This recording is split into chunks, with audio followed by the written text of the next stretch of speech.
Big Shaq sat inside the rented black SUV with both hands resting on the steering wheel, the engine still running, the air conditioner blowing cold air across his face, and yet sweat was gathering slowly at the edge of his forehead.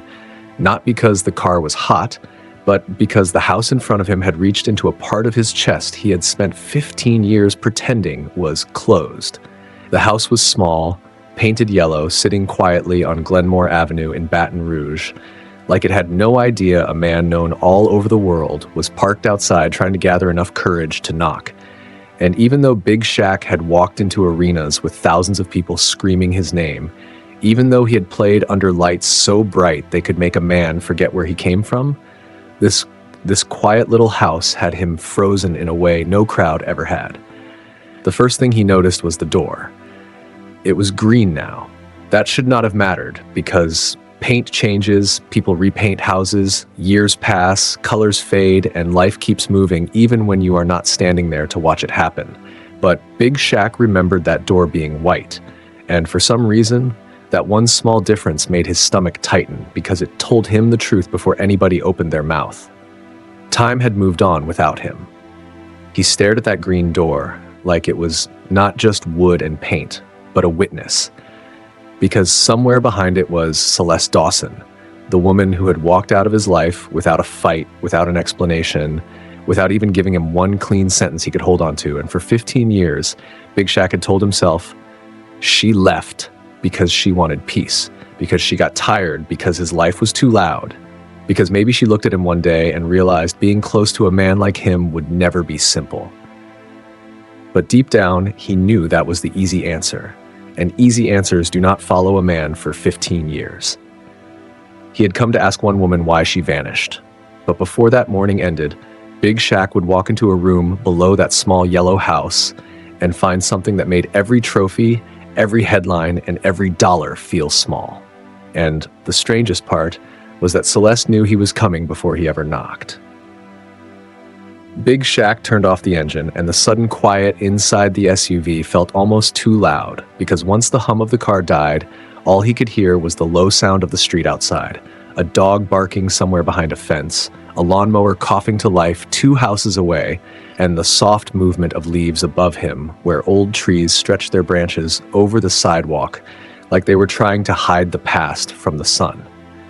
He sat there for another moment, not moving, not checking his phone, not pretending to be busy, because there was nobody in that car to perform for. Nobody calling him champ. Nobody laughing at a joke he had not even made yet. Nobody expecting the big smile, the big voice, or the big energy that had followed him for most of his adult life. Right now, he was just Shaq, sitting outside the house of a woman he never stopped wondering about. That was the part that bothered him most, because he had built a life that looked complete from the outside. And to most people, a man like him had no right to carry old questions. He had money, fame, family, businesses, cameras, respect, and a name that could open almost any door in America. But the strange thing about success is that it can take a man everywhere except the place he is afraid to go back to. For Big Shaq, that place was this house. 15 years earlier, Celeste had been one of the few people who did not look at him like a walking headline. And maybe that was why he remembered her so clearly. She did not act impressed by the nicknames, the size, the history, the rings, or the way people turned their heads when he entered a room. She looked at him like she was listening for the man underneath all of that. And when somebody listens like that, you do not forget them easily. They had met in Baton Rouge during a charity event, one of those afternoons where everybody wanted a picture, a handshake, a laugh, a memory they could take home and repeat. But Celeste had been working quietly near the children, checking on them, handing out water, making sure the smaller ones were not overwhelmed by the crowd. She did not rush toward him. She did not shout his name. She did not try to prove she belonged near him. That alone made him notice her. Later that day, when the noise settled and most people had gone back to their own lives, they talked. And what should have been a few polite words became a conversation that stretched far longer than either of them expected. Big Shaq made jokes, but Celeste only laughed when they were actually funny, and instead of making him feel embarrassed, it made him feel challenged in a way he liked. She asked questions that did not sound rehearsed. She wanted to know what he missed when the lights went off, what kind of quiet made him uncomfortable, and why a man who seemed to have everything still looked tired when he thought nobody was watching. That kind of honesty was dangerous because it made him feel seen. Over time, whenever Big Shaq came through Baton Rouge, they found their way back into each other's space. Not in a loud way, not in the kind of way people would build gossip around, but quietly, through long conversations, shared meals, late phone calls, and moments that felt safe because nobody was clapping. His world was fast, crowded, and heavy with expectation, while Celeste's world was steady, private, and rooted in simple things. And maybe that difference was exactly what pulled him toward her. Then one day, the calls stopped. Not slowly, not with warning, not after a terrible argument that explained everything, but suddenly enough to leave a mark. At first, Big Shaq thought she was busy, so he gave her space. Then he called again, and when she did not answer, he told himself not to take it personally. After that, he left a message that sounded casual because he did not want to sound hurt.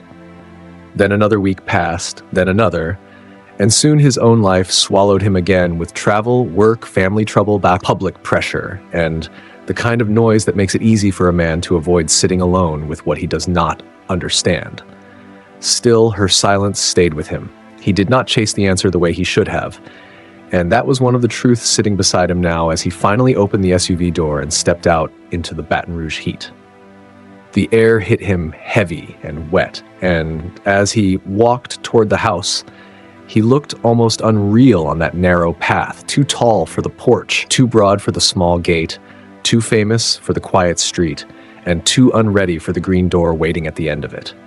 His shoes pressed against cracked concrete, and on both sides of the walkway, small orange flowers leaned toward the sun like they had been planted by somebody who still believed beauty mattered even when life was hard. Big Shaq stopped at the door. For a few seconds, he did nothing. Then he lifted his hand and knocked 3 times. The sound was smaller than he expected, and that bothered him too, because a man like him was used to his presence filling a room before he even spoke. But on that porch, his knock sounded uncertain, almost careful, like part of him already knew he was not in control of what would happen next. There was silence inside the house. Then footsteps, slow footsteps. A chain moved behind the door, and the lock turned with a soft click that seemed to stretch longer than it should have. When the green door opened, Celeste Dawson stood there with a yellow scarf tied around her hair, flour dusted across the fingers of one hand, and a face that held steady for about 2 seconds before something behind her eyes began to tremble. She did not say much at first. She just looked at him. Then she said, "Shaq." Not Big Diesel, not Superman, not Champ, not any of the names the world had thrown on him until even he had sometimes forgotten the weight of his own. Just Shaq, soft and careful, like she was opening a drawer that had been closed for years and was afraid of what might still be inside. He swallowed before answering. "Hey, Celeste." She looked at his face, then at his shoulders, then past him toward the quiet street, as if she needed to make sure no cameras were hidden behind him. No driver was waiting near the curb. No assistant had followed him with a schedule, a phone, or a public version of his life. That was the first warning. Big Shaq saw it, but he did not speak on it. Celeste stepped back and said, "You should come in." But before he could cross the threshold, she pulled the door almost closed again, just for a moment, not long enough to be rude, but long enough for a man paying attention to understand that something inside had to be moved, hidden, or warned. That was the second warning. Big Shaq stood on the porch while the door was half shut between them, and he did not lean forward or try to see through the gap, although everything in him wanted to. He simply stood there with the morning heat pressing against his back and the old ache in his chest beginning to wake up. When Celeste opened the door again, she gave him a small nod. He stepped inside. The house was cooler than outside and smelled like cinnamon, lemon, and something baking low and slow in the kitchen. And the moment that smell reached him, Big Shaq felt the past move through him so quickly that his hands almost went numb. It was not a fancy smell, not the kind of expensive candle scent people use when they want their house to feel like a magazine. It was real. It was warm. It was Celeste. The living room was small, clean, and carefully kept, with books stacked along wooden shelves, a green plant leaning toward the window, a worn rug on the floor, and an old piano sitting against the wall like it had heard every secret this house had ever kept. On top of the piano were photographs in mismatched frames, and Big Shaq tried not to stare at them too hard, but his eyes still caught the image of a child laughing with her mouth open, holding something bright in both hands. He looked away before Celeste could notice. She offered him a seat, and when he lowered himself onto the sofa, the cushions sank under him with a tired little sound that might have made him joke on another day, but not this one. His knees felt too high, his shoulders felt too wide, and the whole room seemed built for a quieter kind of life than the one he had lived. Celeste went to the kitchen and came back with 2 glasses of sweet tea, even though he had asked for water. Big Shaq looked at the glass before touching it. "You remembered," he said. Celeste sat across from him, folded her hands in her lap, and answered without smiling, "I remember most things." The words landed harder than they should have because they were not angry, but they were not soft either. They carried weight, they carried years. They carried every call that was never answered and every sentence neither of them had been brave enough to say. Big Shaq turned the glass slowly in his hands and said, "I thought you forgot everything." Celeste looked down at her fingers, where a little flower still clung near one nail, and after a long pause, she said, "Forgetting was never my problem." That line stayed in the room. Neither of them moved for a moment, and outside, a car passed slowly down the street, its tires whispering over the road like the world was trying not to interrupt. Big Shaq felt the old question rise in his throat, but now that he was sitting in front of her, it did not come out as clean as he had practiced it. "Why did you stop calling?" Celeste did not answer right away. Instead, she looked toward the kitchen and said she had been working at the hospital, that nursing had taken more from her than she expected, but given her purpose too, that she had a garden behind the house, that she baked when she needed to clear her mind, and that she had built a life that was small to some people but peaceful enough for her. Her voice was calm, but her hands were not. Her fingers kept folding and unfolding against each other, and the more she avoided the answer, the more Big Shaq understood that her silence had not been empty. It had been protecting something. Then came the sound. It was soft, almost nothing, somewhere past the hallway, like a chair leg shifting against the floor or a foot moving too quickly and stopping too late. Big Shaq turned his head slightly, not fast enough to scare anybody, but enough to show he had heard it. Celeste heard it too. He knew because her eyes moved before the rest of her face could stop them. She looked toward the hallway for less than a second, then back at him, and in that tiny movement, the whole house changed. The books were still there. The plant was still leaning toward the light. The sweet tea was still sweating on the table, but now every quiet corner seemed to be holding its breath. Big Shaq set his glass down carefully. Celeste said, "You must be tired from the drive." "I'm fine." "You sure?" "I'm sure." Another silence passed, but this one had sharp edges. Because he had heard the sound, Big Shaq started paying attention to everything. Because he saw Celeste react, he knew she was not surprised by it. Because she kept talking around the real answer, the question inside him stopped being about why she left and started becoming about what she had hidden. He leaned forward slightly, lowering his voice because something about the house told him not to speak too loud. "Celeste," he said, "is there someone else in this house?" She closed her eyes. Not quickly, not dramatically. She closed them like a person who had been carrying a heavy door inside her for years and had finally heard the hinges begin to move. For 3 seconds, she said nothing. And when Celeste opened her eyes again, Big Shaq could already tell the truth was standing somewhere behind her, waiting to be brought into the room. Celeste did not answer Shaq's question right away, and that silence did something words could not have done, because when two people already know a truth is hiding between them, silence stops being empty and starts acting like a confession. She sat across from him with her hands folded so tightly that the skin around her knuckles had gone pale, and although her face stayed calm, the rest of her body told a different story.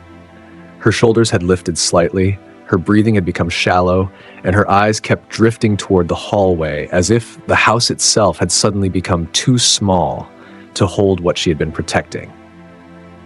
Shaq watched all of it, not with anger, but with the kind of careful attention a man develops after years of walking into rooms where everyone smiles while hiding what they really mean.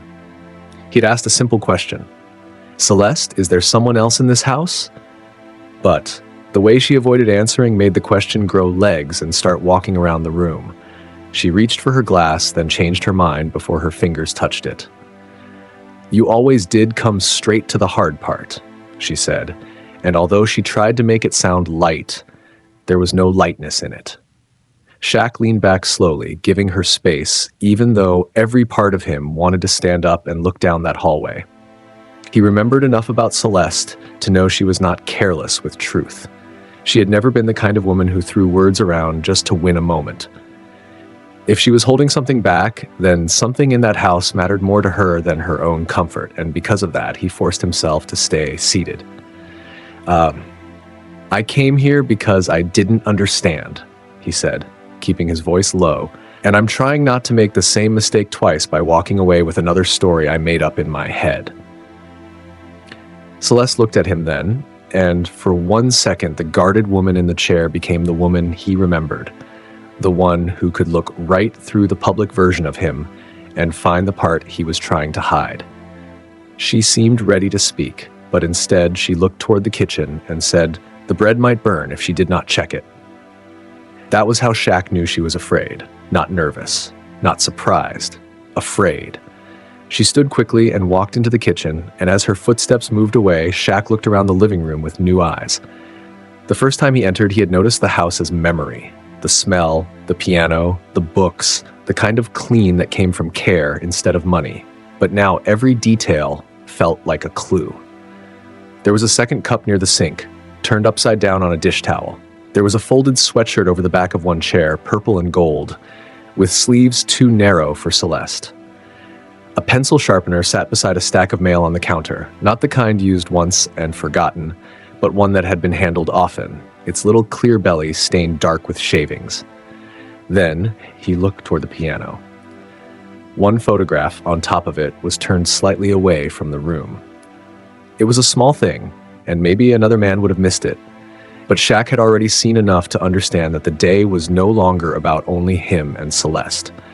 There was another life inside this house, a life tucked around corners, folded over chairs, hidden in half-turned frames, and sounds that stopped the moment he noticed them. Celeste came back with nothing in her hands. "The bread is fine," she said. Shaq nodded, although they both knew the bread had never been the real issue. For a while, neither one of them spoke, and the quiet pulled him back to the beginning, to the day they first met in Baton Rouge, when there had been no green door, no closed hallway, no hidden sound, and no wall of silence standing between them. It had been a community event, one of those big afternoons where people came with good intentions and loud voices, where children ran across the court with too much energy, and adults tried to organize joy into a schedule. Shaq had come back to Louisiana to give, to smile, to shake hands, to pose with kids who looked up at him like he had stepped out of a television screen and become real. Cameras were there, organizers were there, people calling his name from every direction. Most of the afternoon, he had done what everybody expected him to do. He was big. He was funny. He was kind. He was Shaq. But Celeste was not watching him the way everybody else watched him. She was working near the children, checking on a boy who had gotten dizzy in the heat, kneeling beside a little girl whose shoelace had come undone, passing out water bottles before anyone had to ask. She wore a simple shirt, jeans, and a badge clipped to her pocket, and she moved through that crowd like she was there to help, not to be seen. That was what caught his attention, because in a world where people often performed goodness when cameras appeared, Celeste seemed almost unaware of the cameras at all. Later, when the crowd thinned and the noise faded into the kind of tired happiness that comes after a long day, she ended up near him by the refreshment table. Shaq made some joke about needing a chair built by engineers because every folding chair in the room looked like a lawsuit waiting to happen. And Celeste looked at the chair, looked at him, then said, Maybe the chair is not the problem. Maybe you keep expecting small things to carry what they were never built to hold. That was the first time he laughed for real that day. Not the camera laugh, not the polite laugh, a real one.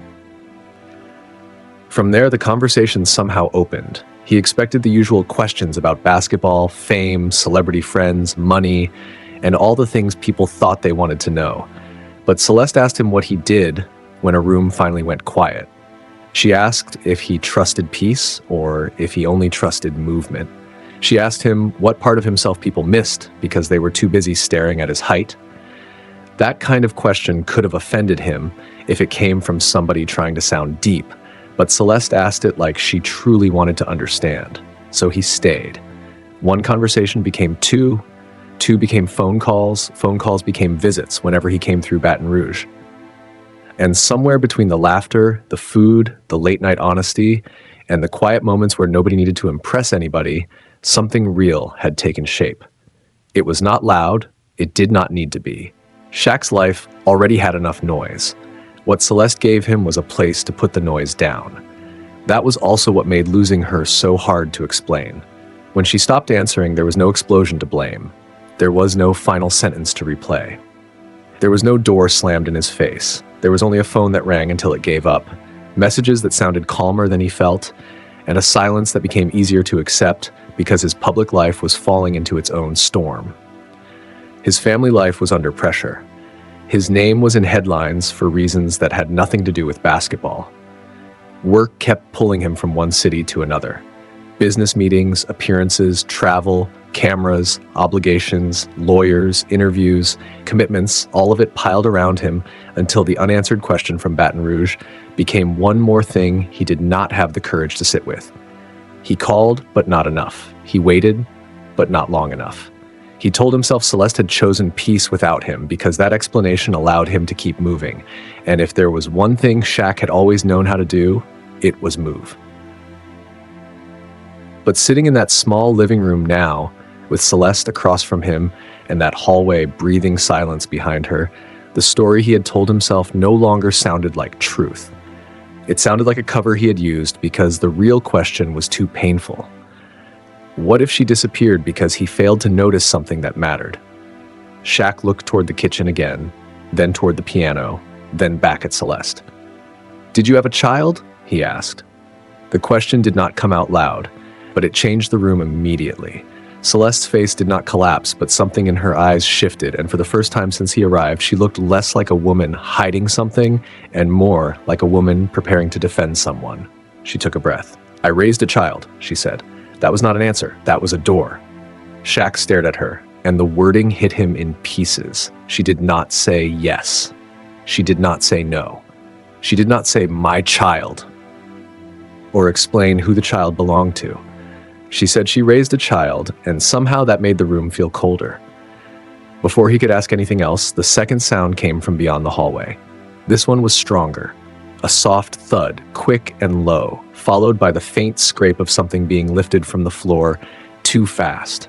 It was the kind of sound a person makes when they are trying hard not to be heard, and that effort is exactly what gives them away. Shaq stood. He did not think about it. His body moved before his mind finished asking permission. Celeste stood too, faster than he expected, and her voice broke through the room with a quiet urgency. "Please, don't." Shaq froze. He turned toward her, and now the distance between them felt different. It was not the distance between old lovers, not even the distance between two people with unfinished business. It was the distance between a person trying to reach the truth and another person standing in front of it with both hands open. "I'm not here to hurt anybody," Shaq said. Celeste's eyes shone, but she still did not cry. "That's what scares me, Shaq," she said. "You never had to mean harm for things to break." The sentence hit him so hard that his hands went cold. For a moment, he could not answer because there was no easy defense against that kind of truth. She was not accusing him of cruelty. That would have been simpler. She was saying his absence had weight. His silence had weight. His big life had rolled through smaller lives without him always noticing what it bent out of shape. Shaq looked down at the floor because he did not want her to see how deeply it had landed. His throat tightened, and for a few seconds he was back in every room where someone had needed him to be present while he was busy being important somewhere else. "I didn't know," he said, but even as the words left his mouth, they sounded too small. Celeste nodded slowly. "I know you didn't." That made it worse. Because she was not saying he was innocent. She was saying ignorance had been part of the damage. The house settled around them. Somewhere outside, the lawnmower stopped. The sudden quiet made the hallway feel even closer. Celeste wiped one hand across the side of her dress, although there was nothing there to wipe away, and then she looked toward the back of the house as if finally accepting that the silence could not hold any longer. "Come with me," she said. Shaq did not move at first. Maybe some part of him knew that following her would divide his life into before and after. Maybe that was why his feet felt heavy when he finally stepped away from the sofa. Celeste walked ahead of him, and he followed her out of the living room, past the books, past the piano, past the half-turned photograph he no longer had to pretend he had not noticed. The hallway was narrower than it had looked from the front room. Shaq had to turn his shoulders slightly to pass through without brushing the walls, and that small physical discomfort made the moment feel even tighter. As if the house itself was forcing him to shrink before it allowed him near the truth. The air changed back there too. It was warmer, stiller, carrying the faint smell of paper, soap, and something like pencil dust. Celeste moved slowly now, not because she was unsure of the path, but because every step seemed to cost her something. On the wall was a framed painting of a river at dusk, the water dark and gold, moving toward a place the picture did not show. Beneath it stood a small table with folded laundry in a basket, a set of keys on a hook, and beside one wooden leg, almost hidden until Shaq came close enough to see them clearly, sat a pair of white sneakers with pink laces. Small sneakers. Clean sneakers. A young person's sneakers. Shaq stopped walking. Everything inside him changed. Until that second, his mind had been reaching for adult explanations. Maybe Celeste had remarried. Maybe someone was visiting. Maybe she had a relative in the back room. Maybe the sound belonged to a person who had no place in their unfinished story. But those shoes took every easy explanation and removed it from the house. This was no longer about another man. This was no longer about a hidden guest. This was no longer only about an old romance that had gone silent 15 years ago. It was about a child. Celeste noticed he had stopped, but she did not turn around immediately. For a second, she stood with her back to him, her shoulders still, her hand close to the wall, as if she needed something solid near her before she could keep going. Then she looked back, and the expression on her face was not fear alone anymore. It was surrender. Shaq looked at the sneakers again, then at Celeste. His mouth opened, but no words came. She gave him a small shake of her head, not to silence him forever, only to ask him to wait until the full truth had somewhere to stand. At the end of the hallway was a plain door, the kind a person could pass 100 times without thinking anything important lived behind it. It was open by a few inches, and through that narrow gap came warm yellow light, soft and steady, the kind of light that did not belong to storage or emptiness. It belonged to someone awake, someone waiting, someone who had heard everything and still had not stepped out. Celeste placed her hand on the handle. Shaq felt his breathing change. The hallway seemed even smaller now, the air thicker, the green door at the front of the house suddenly feeling far behind him. He had come through that first door looking for an answer from Celeste, but now he understood that the real answer had never been in the living room. It had been here all along, behind a plain door, beneath a quiet roof, close enough for him to hear, but not yet close enough for him to understand. Celeste looked back at him, and this time she did not hide the tears in her eyes. "Before you walk in," she said, her voice low and shaking at the edges, "you need to understand something." Shaq stood still. Celeste held the handle tighter. "She has known about you longer than you have known about her." Shaq stood at the end of that hallway with his eyes locked on the narrow opening in the door, and for the first time since he stepped onto Celeste's porch, he did not feel like the biggest person in the house. He had faced pressure before, the kind that came with packed arenas, championship games, angry headlines, business decisions, and rooms full of people waiting for him to say the right thing. But this was different, because there was no crowd to feed from, no camera to smile into, no joke to throw into the air and use as a shield. There was only a door, a woman from his past, and the sentence she had just dropped at his feet. She has known about you longer than you have known about her. That line did not just enter his ears, it moved through his chest, down into his stomach, and settled there like a weight. Shaq looked at Celeste, but she was no longer looking directly at him. Her hands stayed on the handle, her fingers tight around it, and although she had finally brought him to the door, some part of her still seemed to be standing in front of it. The warm light coming through the gap touched the side of her face, and in that light, Shaq could see how tired she was. Not sleepy, tired. Not work tired. This was the kind of tired that comes from carrying the same secret for so many years that the body begins to shape itself around the burden. He wanted to ask her what she meant. He wanted to demand the whole truth right there in the hallway. He wanted to say he had a right to know, but the words stayed behind his teeth because something about the sneakers on the floor and the light behind the door told him this was not a moment he could force open. Celeste turned back toward the room and slipped inside first, leaving Shaq in the hallway with his breath caught halfway in his chest. The door moved slightly behind her, not closed, not open, just enough for him to hear her voice from the other side, low and careful, the same kind of voice a person uses around a child who has been brave for too long. "It's okay," Celeste said softly. "He's here now." Shaq's hands tightened at his sides. "He's here now." Those words sounded prepared. They sounded like a line that had been imagined before, maybe whispered before, maybe rehearsed in silence by someone who had been waiting for a day that might never come. He stared at the gap in the door and felt something cold move across the back of his neck, because he was beginning to understand that this meeting had not started when he knocked. For somebody inside that room, this moment had started years ago. There was no answer from inside, at least none he could hear. Then the door opened fully. Celeste stepped aside. Shaq had to lower his head to pass through the frame, and as soon as he crossed into the room, he stopped so suddenly that his shoulder nearly brushed the wall. The room was not what his fear had prepared him for. It was not dark, messy, hidden in shame, or left like some forgotten storage space. It was alive. It was warm.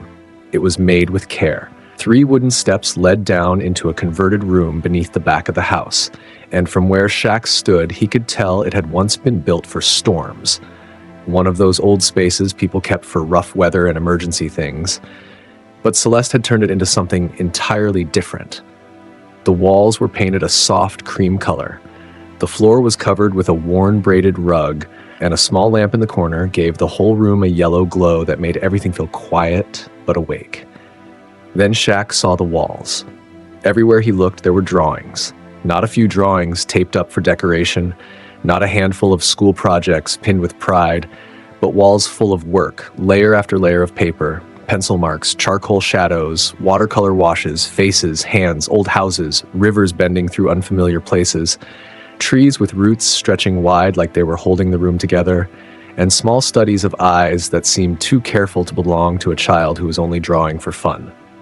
Some of the drawings were rough and unfinished. Some were so detailed that Shaq found himself leaning closer without meaning to. There was a drawing of a woman's hand holding a cracked mug. There was another of a front porch after rain. There were sketches of hospital chairs, open books, a little bird on a windowsill, and a pair of white sneakers with pink laces sitting beneath a hallway table. Then his eyes reached the largest wall. There, almost from the floor to the ceiling, was a drawing of him. Not the TV Shaq, not the smiling commercial Shaq, not the big laughing version of himself that the world loved because it made him easy to hold. This drawing showed him in motion, rising with the ball, his body stretched upward, the muscles in his shoulders tight, his mouth open, his face not joyful exactly, but hungry, tired, and focused, like the person who drew it had not been interested in the superstar. She had been searching for the man. Shaq walked down the 3 steps slowly, and each step felt like he was entering a part of his own life he had not been invited into until now. He stood in front of the drawing, and the longer he looked at it, the harder it became to breathe normally. Whoever made this had studied him, not just from the outside, but from the space between public image and private longing. Then he heard a small movement in the corner. Shaq turned. A girl sat at a wooden desk with a sketchbook open in front of her and a pencil resting loosely in her right hand. She was tall for her age, not tall like him, but tall enough that it would be noticed in any classroom. Her hair was braided, slightly loose at the ends, as if the day had slowly undone what the morning started. She wore an oversized LSU hoodie, purple and gold, the sleeves pushed up to her elbows, and there were pencil marks on her fingers, dark smudges near the tips, the kind that came from hours of drawing without thinking about the mess. She looked at him directly. That was what unsettled him most. She did not look away. She did not gasp. She did not jump up, cry, or run into his arms like a scene made for television. She simply watched him with calm, guarded eyes, and the stillness in her face made Shaq feel like he was the one being studied now. She had Celeste's eyes, steady and deep, but there was something else in her too. Something in the long fingers, the height, the set of her shoulders, and the quiet way she held herself that pulled the air from his chest before his mind could name it. Celeste stood behind him near the steps. "This is Imani," she said. The girl's pencil moved once between her fingers, then stopped. "Hi," Imani said. The word was small, but it was not weak. It sounded like she had practiced it, and then decided not to make it too perfect. Shaq opened his mouth, but for a second nothing came out.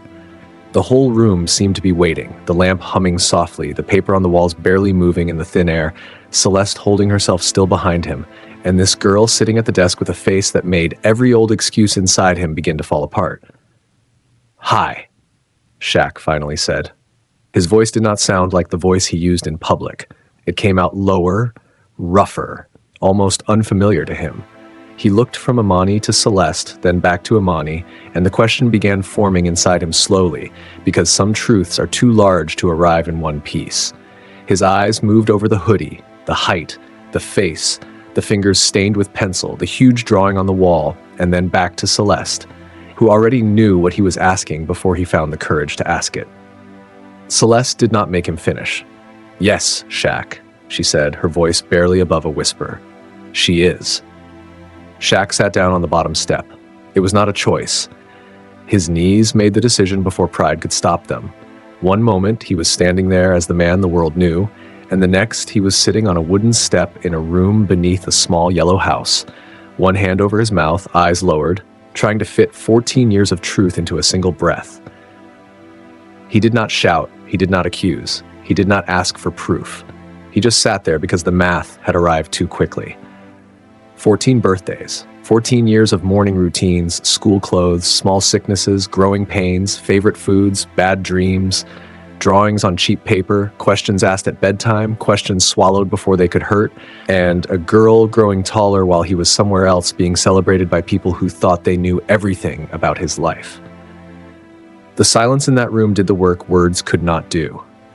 Imani did not move toward him, and that made the moment feel more real. She stayed near her desk, her body angled slightly towards Celeste, as if part of her was ready to retreat if the room became too much. She had imagined this man, maybe feared him, maybe defended him in her own mind, maybe blamed him on quiet nights, but imagination is safer than reality because imagination does not breathe in the same room with you. Shaq lifted his face slowly. His eyes went back to the big drawing on the wall, because looking at it gave him somewhere to put the feeling before it swallowed him. "When did you draw that?" he asked. Imani looked at the drawing, then at him. 2 years ago, she said, maybe almost 3. Shaq stood carefully, as though sudden movement might break something, and walked closer to the drawing. He studied the lines around the shoulders, the curve of the arm, the tension in the face. "You drew me like you knew me," he said. Imani's fingers tightened around the edge of her sketchbook. "I drew you like I was trying to," she said.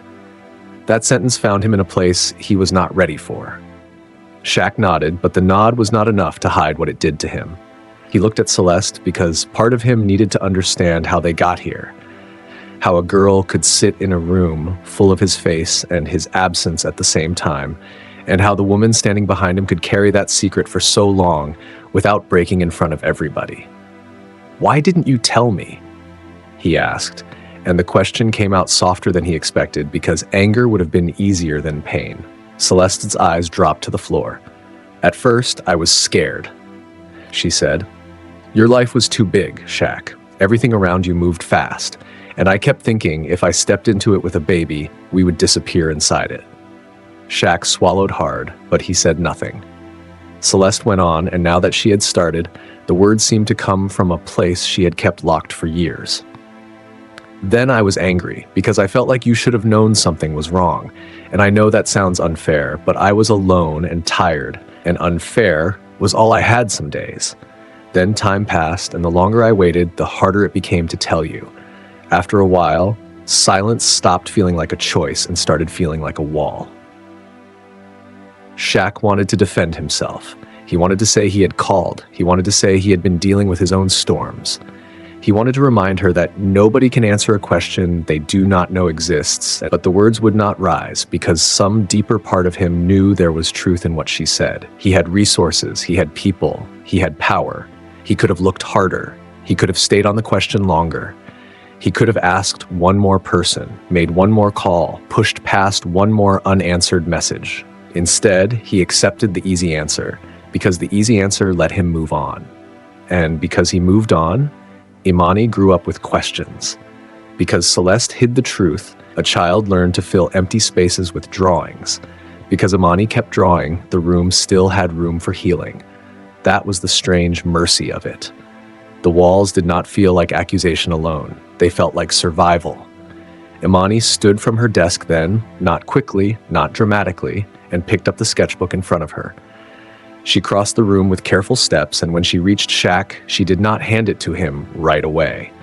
She held it against her chest for 1 second, as if deciding how much of herself she was ready to place in his hands.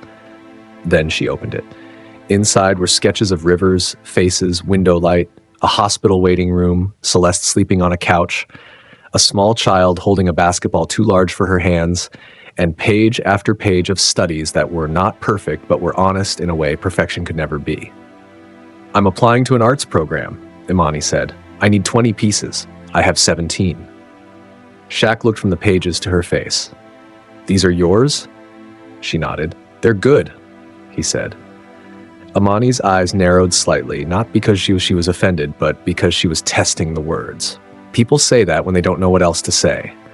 Shaq almost smiled, but the moment was too tender for a full smile. "I know what talent looks like," he said, "and I know what work looks like too. This is both." For the first time, something in Imani's face shifted. Not a smile, not yet, but the beginning of one. The kind that appears and hides again because the person wearing it does not trust the room enough to let it stay. Shaq looked at the sketchbook, then back at her. "Why are you showing me?" he asked. Imani did not answer immediately. She glanced once at Celeste, then returned her eyes to Shaq, and in that moment she looked older than 14. Not because life had stolen childhood from her completely, but because waiting had taught her how to measure adults before trusting them. "Because," she said slowly, "I need to know if you're only here for the truth, or if you're staying for what comes after it." Imani's questions stayed in the room longer than her voice did, because some questions do not ask for a quick answer. They ask for a life to prove them right or wrong. And as Shaq stood there with her sketchbook open between them, he understood that this was the first test he could not pass with a speech. "Because I need to know if you're only here for the truth, or if you're staying for what comes after it." Those words did not sound like something a child should have to say, but Imani had not lived a simple childhood.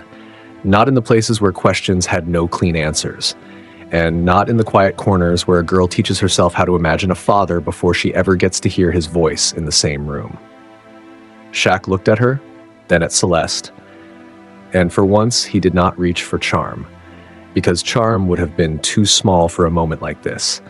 He lowered his eyes to the sketchbook again, running his gaze across the lines without touching the page, as if even his hands needed permission now. "I don't know how to answer that in a way you can trust today," Shaq said quietly, "but I know I don't want to be the kind of man who finds out the truth and then disappears again." Imani did not smile. She only watched him, because she had probably learned that grown people could sound honest and still leave, and Shaq felt the weight of that as clearly as he felt the floor beneath his feet. Celeste stepped down into the room and placed one hand lightly on Imani's shoulder, not to pull her away, but to remind her that she was not standing alone. That small gesture told Shaq more than any long explanation could have, because Celeste had been the wall between Imani and the world for 14 years. And even now, after opening the door, she was still ready to protect her if the truth became too heavy. After a long silence, Celeste said, "Let's go upstairs." Nobody argued. They climbed the 3 wooden steps slowly, one after another, leaving the room full of drawings behind them, but not leaving behind what had happened there. The hallway seemed different on the way back, although nothing had changed. The river painting was still hanging on the wall, the folded laundry was still sitting in its basket, the little sneakers were still beside the table, and the warm light from the room still spilled gently into the narrow space. But now the secret had come out of hiding, and once a secret leaves the walls, even the air inside a house begins to feel different.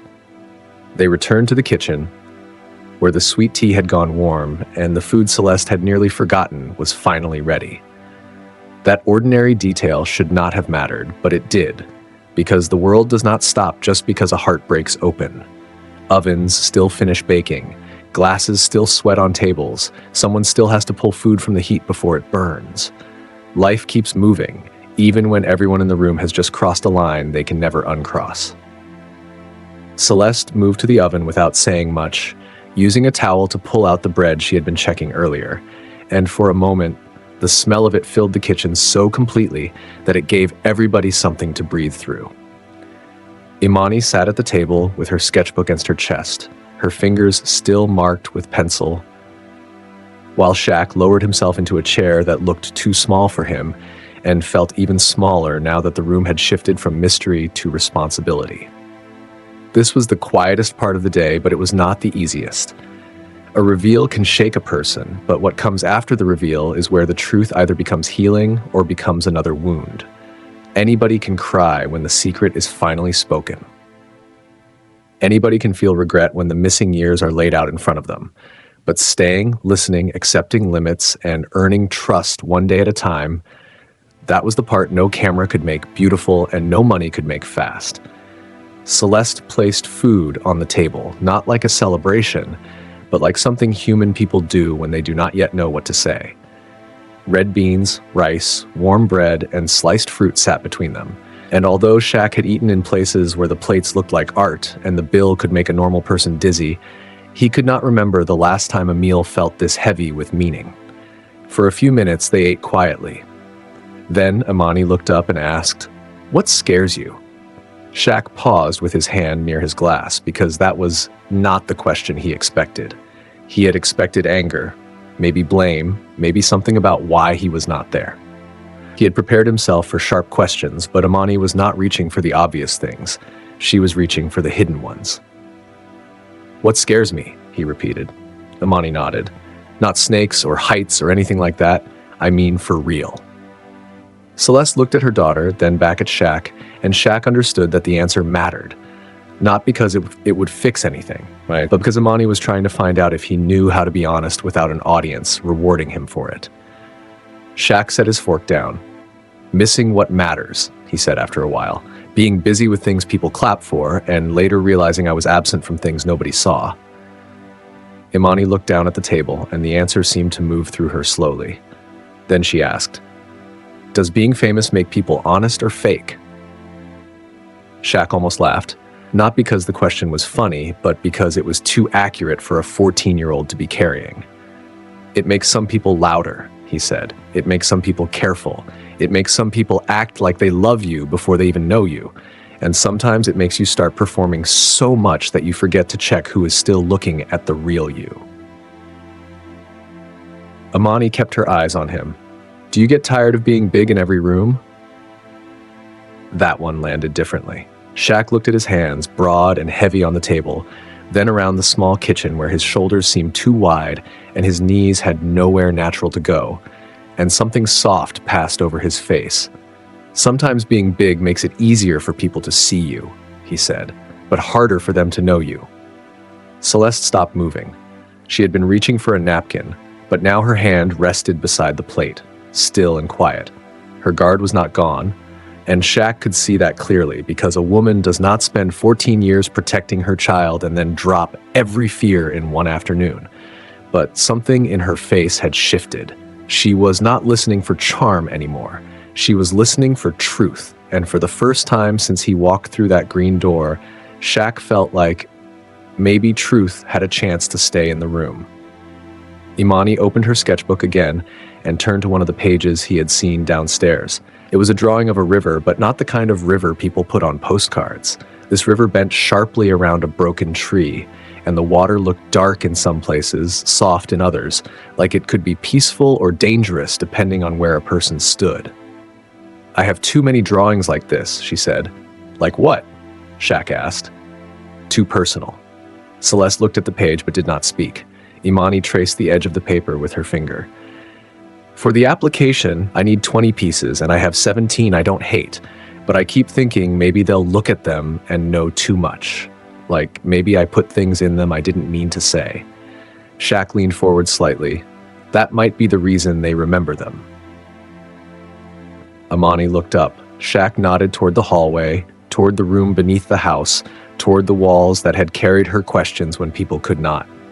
"Personal work is the kind that stays with people," he said. "Those drawings are not just pictures. They are proof that you had questions and you did not let those questions turn you bitter. You turned them into something." Celeste finally spoke, and her voice was gentle, but it had steel in it. "Don't promise what you can't carry." Shaq turned to her, and the old version of him might have tried to defend himself quickly, might have told her he had changed, might have reminded her of what he could provide. But the man sitting at that table knew this was not the moment for a grand speech. "You're right," he said. Celeste looked surprised by how fast he accepted it. Shaq kept his eyes on her. "I can't get back 14 years by talking big today. I can't walk into this house one time and expect either of you to trust me because I finally showed up. But I can start with one honest day, then another one after that." The room grew quiet again, but this quiet was not like the silence from earlier. That silence had hidden something.